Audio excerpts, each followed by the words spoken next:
असे संतांच्या ऐवजनाप्रमाणे चालणारे,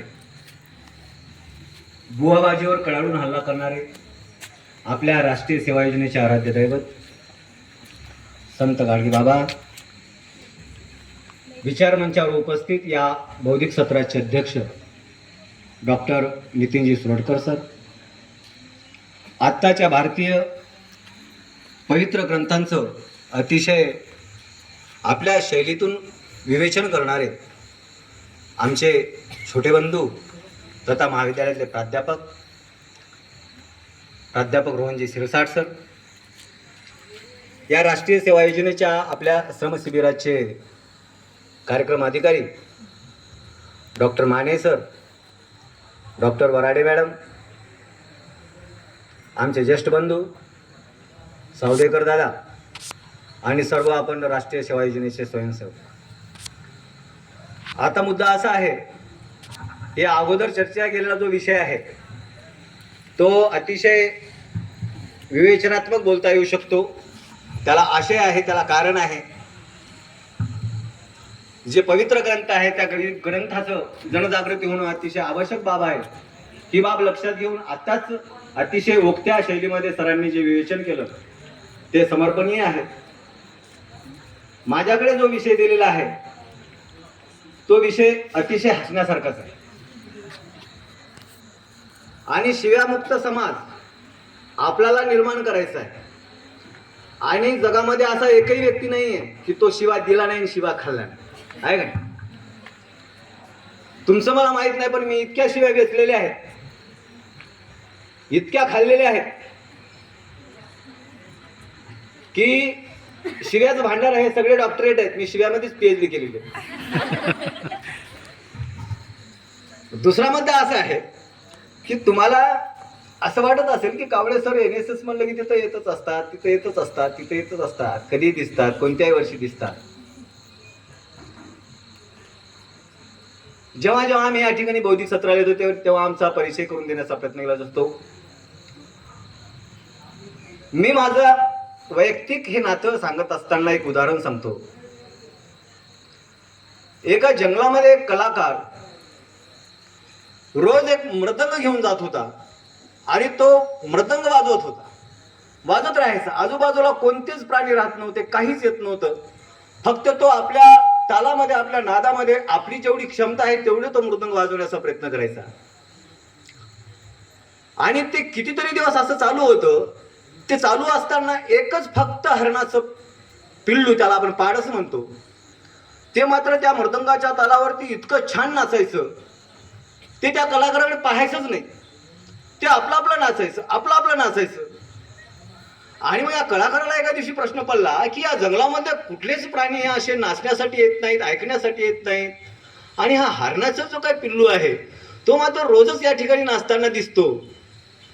मग तो कलाकार त्या हरणाकडे गेला आणि म्हणाला, काय रे हरणा, या जंगलामध्ये एकही मला कुठलाच प्राणी दिसत नाही, तू मात्र या ठिकाणी, म्हणजे तुला कलेची आवड आहे का?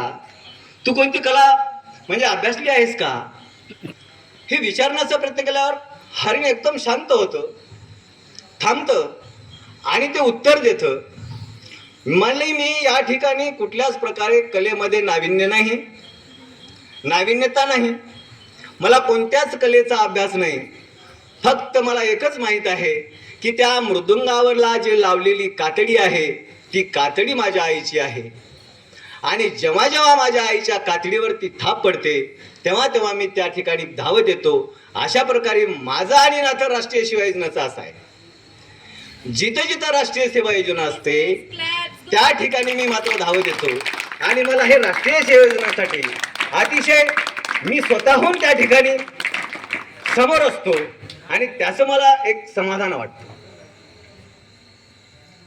आता मुद्दा असा येतो की सगळं काही तुम्हाला विद्यार्थ्यांनाच करावं लागतं.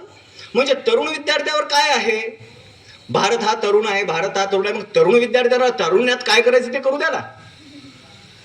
त्यांनाच विचार द्यायचे, त्यांच्याकडून श्रमसंस्कार करून घ्यायचं, त्यांनाच श्रमाचं ज्ञान द्यायचं, श्रम करून घ्यायचे. आणि बौद्धिक अजून म्हणजे तुमच्या सहनशीलता जी आहे, तुमची जी बसण्याची सहनशीलता आहे, म्हणजे आमच्या विचाराने भरून काढावी अशी आमची मानसिकता निर्माण होते. का? तरुणांनाच का? तरुणांनीच का करावं? मग आता हे शिव्यामुक्त समाजात सगळ्या राज्यामध्ये प्रस्थापित केला. विद्यापीठाने लेटर देऊन टाकलं की शिव्यामुक्त समाज तुम्हाला करायचा आहे. आणि त्याचं पहिलं लेटर आपल्या महाविद्यालयाला दिलं की तरुणांना अगोदर बिंबवा. तरुणांच्या ओठावरती शिव्या प्रचंड स्वरूपामध्ये आहेत, होत्या. आणि भाषेला सृजनशील करण्याचं कार्य काही कालावधी आधी शिव्यांनी केलेलं आहे. शिव्यांच्यामुळे काही भाषेमध्ये चांगल्या पद्धतीने फरक पडले, परंतु त्याच शिव्या आता तरुणांच्या ओठावरच्या तिव्या तरुणींच्या ओठावरती येऊ लागल्या आणि त्याच्यामध्ये अश्लीलता निर्माण होऊ लागली. म्हणून ही बाब निर्माण फार वाईट बाब आहे. तरुणच का? तरुणांना याच्यासाठी जनजागृती करावं लागतं. आता जो विषय सरांनी मांडला की संविधानाची जागृती तरुणांनी का करावी, कारण तरुण हा विचारशील आहे. साधं उदाहरण घ्या. एखादा समजा एखाद्या रस्त्यामध्ये एखादा असा मोठा दगड ठेवलेला आहे, पडलेला आहे, आणि एक असं म्हातार माणूस आहे, वार्धक्य झालेला माणूस आहे, आणि त्याने जर त्या रस्त्यावरून जात असताना त्याला तो दगड जर दिसला तर तो दगड त्याला उचलण्याची क्षमता राहत नाही. फक्त विचार येतो, माहीत असते त्याला की या दगडामुळे कुठेतरी अपघात होऊ शकेल, काही होऊ शकेल, परंतु त्याला त्याची ताकद नसते. एखाद्या छोट्या लेकराला जाऊ द्या, तो त्याच्याशी खेळते, त्याला विचारही नसते आणि ताकदही नसते. पण तरुण जर त्या पद्धतीचा गेला असेल तर त्याला तो विचार येतो की काहीतरी होऊ शकते आणि तो ढकलण्याची ताकद क्षमता निर्माण करतो. म्हणून तरुणांना हाताळण्याचा प्रयत्न आपल्या भारत देशामध्ये जास्त प्रमाणामध्ये केला जातो. कुठल्याही जनजागृतीच्या बाबतीमध्ये जनजागृती तरुणांच्या माध्यमातून का करावी? कारण तरुण हा ज्वलनशील असतो, तरुण हा अतिशय सक्षम असतो, तरुणामध्ये सगळ्या गोष्टी आत्मसात करण्याची ताकद आहे आणि म्हणून तरुणांना समोर करण्याचा प्रयत्न केला जातो. आणि मग अशाच प्रकारचा विषय हा तुमच्यापासून सुरू होतो का? आपण शिव्यामुक्त होऊ शकतो का? म्हणजे शिव्यामुक्त समाज करू शकतो का? शिव्या म्हणलं की बऱ्याचशा जणांचा आवडीचा विषय. शिव्याचे वेगवेगळे प्रकार आहेत. शिव्यामध्ये अश्लीलता येत आहे, अश्लीलता नको आहे, अश्लीलतेचा प्रश्नच नको आहे. तुम्ही ग्रामीण भागातल्या शिव्या घ्या, शहरी भागातल्या शिव्या घ्या, स्टँडर्ड मुलींच्या शिव्या घ्या, गावरानी मुलीच्या शिव्या घ्या, म्हणजे वेगवेगळ्या पद्धतीच्या शिव्या असतात. आणि एका शिवीमध्ये आपण काय करतो? एका शिवीमध्ये ज्या मातेनं आपल्याला छातीवरती लाता खाऊन दूध पाजवलं जाते ना, लहानपणी आपण आईला लाता मारतो दूध पित असताना, एका छातीवर लात मारतो आणि एका छातीमध्ये आपण अन्न शोषण करत असतो, तेव्हा त्या आईची आबरू काढण्याचा प्रयत्न एका शिवीने करण्याचा प्रयत्न केला जातो. ज्या आईच्या नंतर आपली बहीण आपली आईची भूमिका निभावते, त्या बहिणीला आपण एका शिवीमध्ये आणण्याचा प्रयत्न करतो. मुली सुद्धा तुम्ही इंस्टाग्रामवर पाहण्याचा प्रयत्न करत असाल, अतिशय घाण अश्लील असे शब्द वापरून दुसऱ्यांच्या भावना दुखवण्याचा प्रयत्न केला जातो. काय फक्त शिव्या दिल्यावरच भावना दुखतात का? शिव्या दिल्यावरच भावना दुखतात का? शिव्या दिल्यावर चिडचिडपणा होतो, मानसिकता अतिशय वेगळ्या स्थितीमध्ये जाते. फक्त भावनेला आपल्या निरामय शांती मिळते.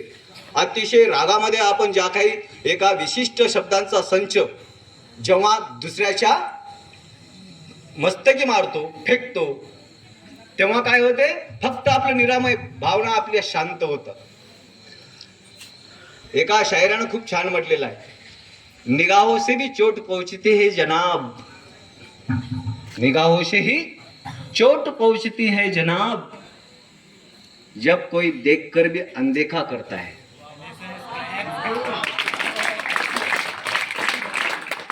ही बाब महत्वाची आहे मित्रांनो. तारुण्याच्या बाबतीत आपण तारुण्याच्या उंबरवट्यावरती वावरत असताना आपण हे जे काही श्रमसंस्कार शिबिर आत्मसात करत आहोत, आपण स्वतः प्रेरित होणं अतिशय महत्वाचं आहे. आपल्याला शिक्षित होणं महत्वाचं आहे. आता शिक्षित न झालेली व्यक्ती आहेत. गाडगे महाराज, अण्णाभाऊ साठे 28 कादंबऱ्या तुमच्या समोर दिलेल्या आहेत. 1.5 दिवसामध्ये शाळा करून. पहिल्या दिवशी गेल्यानंतर सरांनी मारलं म्हणून एक छोटासा असा भाऊरावांचा मुलगा डोक्यावरती दगड मारतो, अण्णाभाऊ साठे. आणि नंतर आज या भारताला विचार करायला लावणाऱ्या ज्या काही कादंबऱ्या आहेत त्या प्रस्थापित आपल्या समोर ठेवतो. शिवाजी महाराजांचा पोवाडा रशियापर्यंत पोहोचणारा माणूस. शिकूनच काही होत नाही, न शिकताही बरंच काही करता येते, परंतु आपल्या देशामध्ये शिकून सगळ्या गोष्टी कराव्या लागतात. कारण शिकलेल्या माणसाने या ठिकाणी समाज क्रांती केलेली आहे, समाज सुधारणा केलेली आहे आणि त्या पावलावर पाऊल आपल्याला टाकायचं आहे.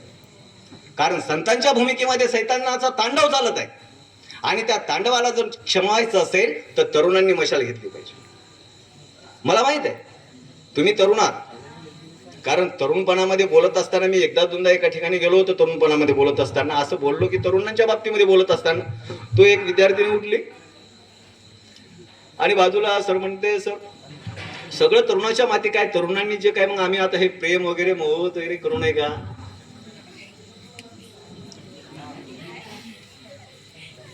तुम्हाला म्हणजे मी प्रेमाचं विडंबनकार होतो, मी प्रेमाच्या विरोधामध्ये होतो, तर अशा गोष्टी मी बोलत असताना ते हो म्हटलं बरोबर आहे, साहजिक आहे, मलाही कळते म्हटलं. तारुण्य गगन में सितारे ना होते तो रात इतनी सुहानी ना होती, है ना. गगन में सितारे ना होते तो रात इतनी सुहानी ना होती, जवानी अगर दीवानी ना होती तो मोहब्बत की कोई कहानी ना होती.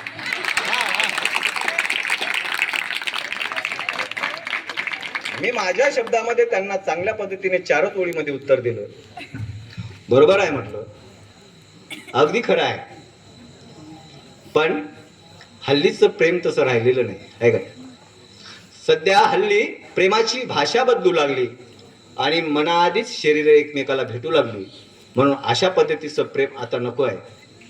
प्रेम करा आईवर, बहिणीवर, भावावर, सर्व पुस्तकावर. ह्या सगळे घटक तुम्हाला प्रेम करण्यासाठी आहेत, फक्त एक गोष्ट सोडून. पण जास्त ओढ आपल्याला त्याचीच असते. हा जो मुद्दा आहे, हा मुद्दा दूर सोडून याला थोडस दूर सावरण्याचा प्रयत्न करून आपण शिक्षण घेण्याचा म्हणजे ध्यास घेतला पाहिजे, प्रेरणा घेतली पाहिजे, स्वयंप्रेरित झालं पाहिजे. कारण शिक्षण हे वाघिणीचं दूध आहे असं का म्हटलेलं आहे? शिक्षण हे वाघिणीचं दूध का म्हटलेलं आपण कधी विचार करतो का?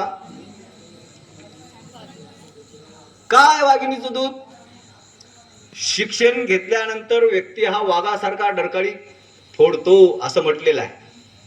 वाघासारखा गुरगुरल्याशिवाय राहणार नाही. तुम्ही कंदोरी करतात माहित आहे तुम्हाला? बकऱ्याची, कोंबड्याची कंदोरी करतात लोक, माहित आहे? वाघाची कोणी केलेली बघितली का? शिकून तुम्ही वाघवा. देवाच्या पुढे बकऱ्याला कापतात, कोंबड्याला कापतात, वाघाला कधी कापलेलं बघितलं का खाऊ घालण्यासाठी? वास्तविकता आहे. म्हणून वाघ व्हा. वाघाला सहज तुम्ही पहा, एखाद्या पिंजऱ्यामधल्या वाघाला तुम्ही एखाद्या कुत्र्याला दगड मारून पहा. त्या कुत्र्याला दगड मारलं की तो कुत्रा त्या दगडाकडे पळतो, त्याला वाटतं मला काहीतरी खायला टाकलं काहीतरी. आणि एखाद्या पिंजऱ्यातला दगड मारून पहा, म्हणजे वाघाला दगड मारून पहा, वाघ हा त्या दगडाकडे कधीच बघत नाही, तो मारणाऱ्याकडे पाहतो. शिक्षण घेतल्यानंतर वाघ याच्यासाठी व्हा म्हटलेलं आहे. आणि मग आपल्याला शिक्षण घेऊन काय करायचं आहे, तर हे नवीन नवीन जे विषय येत आहेत की शिव्यामुक्त समाज मला करायचा आहे, तर शिव्यामुक्त समाज करण्यासाठी मला माझ्या पद्धतीने स्वयंप्रेरित व्हायचं आहे. मला माझ्यापासून सुरुवात करायची आहे. फक्त शिक्षण घेऊन आपल्याला सर्कशीतले वाघ व्हायचं नाही, किंवा शिक्षण घेऊन एखाद्या दुसऱ्याच्या व्यक्तीवरती आपल्याला विसंबून राहायचं नाही, किंवा नोकरी करून तुम्ही 10x10च्या खोलीतून समाज गेला चुलीत ही बाब बाळगायची नाही. सत्य परिस्थिती आहे. लोकांच्या मनावरती नोकरी केले, आपले 2 पोरं 1 पोरगी, बस हम दो हमारा एक, 10x10ची खोली, समाज काही घेणं नाही, सगळं घरातच. ही बाब नाही आहे. आपल्याला श्रम संस्कार शिबिरामध्ये ह्या सगळ्या गोष्टी अधोरेखित करायच्या आहेत, ह्या सगळ्या गोष्टी शिकायच्या आहेत. आणि हे सगळ्या गोष्टी शिकत असताना आपल्याला स्वतःला प्रेरणा घ्यायची आहे. स्वतः प्रेरणा. तुम्ही म्हणसाल की शिवामुक्त समाज असं होऊ शकेल का? शिव्यामुक्त समाजाची सुरुवात आपल्यापासून करायची, आपण स्वतः करायची. मला एक चांगलं उदाहरण द्यावं वाटतं तुम्हाला, प्रेरणादायी उदाहरण आहे. मला तरी वाटतं नादिया मुरादचं नाव कोणी ऐकलेलं आहे का? कोणी स्टोरी वाचलेली आहे का? इराकमध्ये कोचो गाव एक बगदादीनं अतिशय वेढलेलं गाव, म्हणजे ICS या आतंकवाद्यांनी घेरलेलं गाव. आत्ता काल परवाची गोष्ट सांगतोय तुम्हाला, म्हणजे जास्त नाही 10 वर्षाखालची. 19 वर्षाची मुलगी, येजिदी समाजाची, म्हणजे ग्रीक समाजाचा प्रभाव आणि हिंदू समाजाचा प्रभाव आणि मुस्लिम समाजाचा प्रभाव झाली. येजिदी समाजाचा धर्म आहे अतिशय कमी इराकमध्ये.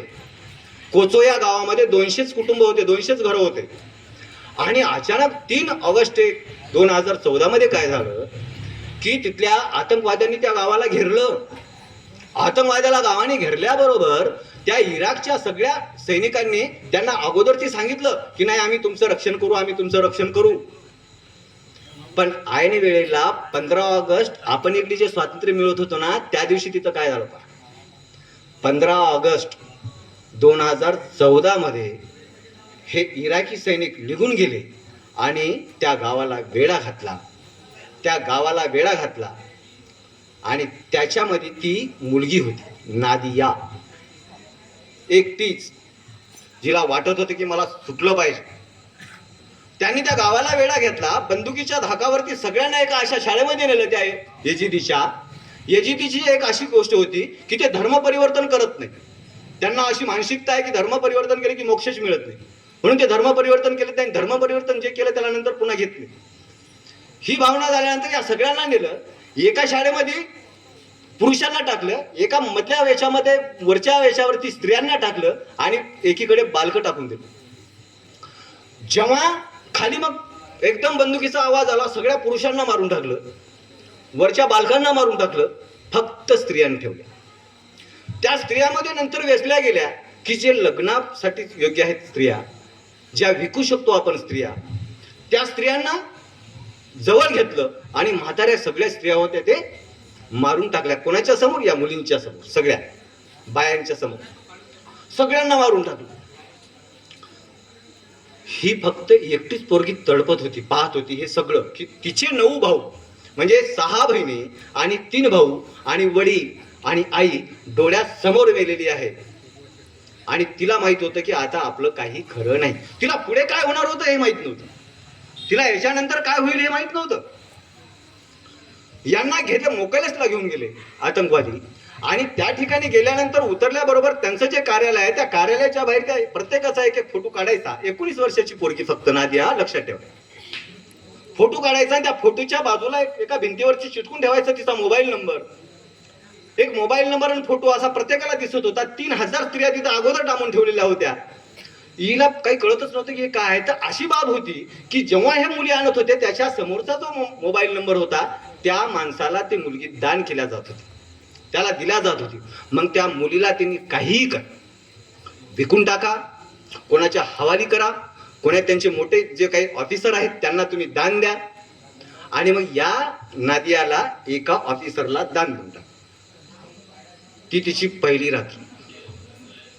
अतिशय त्रासदायक, वेदनादायक. जेवढं तोडायचं तेवढं तोडलं त्या पोरीला, लचके तोडले त्या व्यक्तीने. आणि दुसऱ्या दिवशी 6 व्यक्तीकडे अजून तो पाठवला.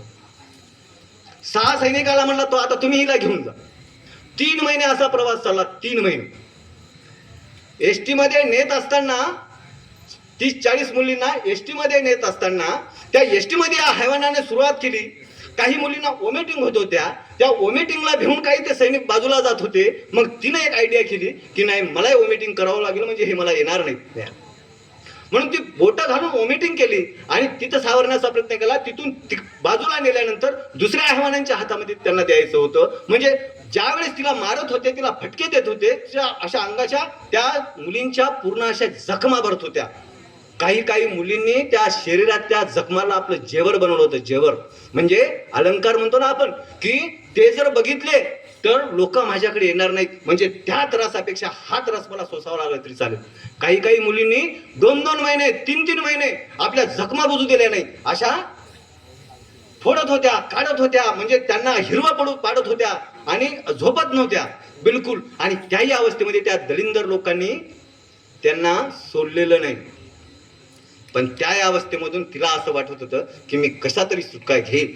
आणि त्या 3 महिन्याच्या कालावधीनंतर तिचं नशीब चांगलं आणि तिची उमेद, एकटीची उमेद की मला सुटायचं आहे. आणि ती जशी निघून गेल्यानंतर एका इस्लामिक कुटुंबामध्ये गेली. त्या कुटुंबाला माहित होतं, तिने धावत पळत गेल्यानंतर त्या ठिकाणी लपण्याचा प्रयत्न केला. त्या कुटुंबाला माहित होतं जर समजा या लोकांना माहित झालं आतंकवाद्यांना तर आम्हालाही असं करतील. परंतु या मुलींची जी प्रेरक शक्ती होती, तिला जे वाटत होतं की मी काहीतरी करेल म्हणून, तर त्या इस्लामिक धर्मातल्या लोकांनी कुटुंबाने म्हटलं काही हरकत नाही बेटा, मी तुला पनाह देतो, सहारा देतो आणि तुला मी इराकमध्ये नेऊन देण्याचा प्रयत्न करतो, सोडून देण्याचा प्रयत्न करतो. त्यांनी तिचे वेगवेगळ्या पद्धतीने खोटे वगैरे असे काय केले, दावे केले, कागदपत्र तयार केले, सगळ्या गोष्टी केल्या आणि तिला या आतंकवाद्याच्या बाहेर पुन्हा इराकमध्ये नेलं. मग त्या इराकमध्ये गेल्यानंतर प्रॉब्लेम असा झाला की हे सगळे जे पत्रकार वगैरे होते ते सगळे इंटरव्ह्यू घेऊ लागले आणि इंटरव्ह्यू घेत असताना मग तिनं आपलं तोंड बांधून वगैरे इंटरव्ह्यू दिलं. इंटरव्ह्यू दिल्यानंतर तिला सांगितलं होतं की हे केल्यानंतर धर्म तुला परिवर्तन करता येणार नाही. मग त्या यजिदी लोकांपर्यंत तिचा मेसेज गेला. या पत्रकार आपले कसे असतात आपल्याला माहितीच आहे. मग त्यांनी सगळ्याच गोष्टी नावासकट सांगितलं. मग तिला त्या धर्मात घेण्याचा प्रयत्न होत नव्हता. तिथेही तिला अवहेलना सुरू होऊ लागली. मग अचानक काय करत होते त्यावेळेस त्या इराणची जे काही असे पळून आलेले किंवा अशा अन्यायग्रस्त मुली होत्या त्यांना जर्मनीमध्ये काही लोक त्यांच्या NGOच्या माध्यमामधून स्थान देण्याचा प्रयत्न केले जात होते. तर त्यावेळेस तिथल्या 1000 मुलींना त्यांनी घेऊन गेलो आणि त्या 1000 मध्ये ईसा हा नंबर होता, नादिया मुर्दाचा. आणि तिला तिथे गेल्यानंतर मग तिला थोडीशी राहत मिळाली आणि मग तिनं तेच कार्य सुरू केलं की माझ्यासोबत जे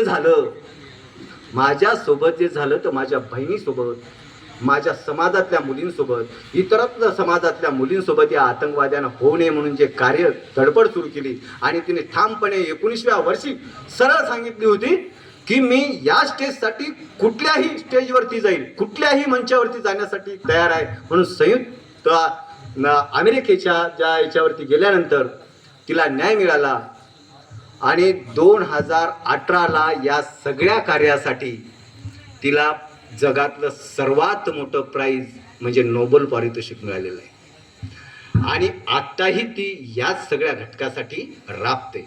होतं तिच्या पाठीमागे कोणी? अरे जी मुलगी स्वतःच्या जखमांना अलंकार समजते, ती मुलगी या जगातलं सर्वात मोठं जे प्राइज आहे नोबेल पुरस्कार जर जिंकत असेल आणि अजूनही कार्य करत असेल तर आपण तो किती मोकळे आहोत. संविधानानं आपल्याला किती स्वातंत्र्य दिलेलं आहे. आणि मग आपल्याला ह्या छोट्या गोष्टी होऊ शकत नाहीत का? होतात, केल्या पाहिजे. शिवी का द्यावी, कशासाठी द्यावी आणि कोणती द्यावी हे जेव्हा कोणा लोकांना कळालं तर असील शिव्या ह्या गाळल्या जातील. आणि निश्चित स्वरूपामध्ये तरुणांनी जर विचार करण्याचा प्रयत्न केला, तरुणांनी जर ठरवलं की नाही शिवी ही आता आपल्या तोंडावरती येऊ द्यायची नाही, कुणाच्याही भावना दुखवायच्या नाही, सद्भावना नांदवायची आहे आणि आपल्याला आपल्या राज्यापासून, आपल्या घरापासून, आपल्या गल्लीपासून, आपल्या समाजापासून, आपल्या देशापर्यंत ही मोहीम जर नेण्याचा प्रयत्न केला तर आपण शिव्यापासून स्वतःही दूर जाऊ, आपला प्रभाव बनवून इतर बालकांनाही दूर करू, गावोना गाव सुद्धा काय होऊ शकतील, शिवी मुक्त होऊ शकतील. आणि हे जे काही आपल्याला विद्यापीठाच्या आधारे अशा प्रकारचे मेसेज देण्याचा प्रयत्न केला जातो, या मेसेजचा आपण त्यांनी जे ठरवलेले निर्णय आहेत ते जर पूर्णत्वाला नेण्याचा प्रयत्न केला तर खरा स्वयंसेवक आपण जागा होतो. खऱ्या पद्धतीने आपण वावरण्याचा प्रयत्न केलेला आहे असं समजू. आपल्यावरती संस्कार याच पद्धतीने पाडून घेण्याचा प्रयत्न करू. मला माहित आहे तुमची क्षमता अतिशय कमी आहे, कारण सकाळपासून तुम्ही श्रमदान केलेलं आहात, बौद्धिक सत्रामध्ये दुपारी तुम्ही बसलेला आहात, त्याच्यानंतर तुमची दैनंदिनी, कारण मी बरेच वर्षापासून राष्ट्रीय सेवा योजनेशी जुळलेला आहे, ह्या सगळ्या गोष्टी मला माहिती आहेत. आणि तुमची क्षमता अशी तीव्र होऊ नये म्हणून मी तुम्हाला जास्त काही बोलणार नाही. या ठिकाणी मी रजा घेण्याच्या अगोदर मी एक छोटीशी शपथ लिहून आणलेली आहे. ती शपथ आपण माझ्यासोबत उभा राहून करावी अशी विनंती करतो आणि या ठिकाणी थांबतो.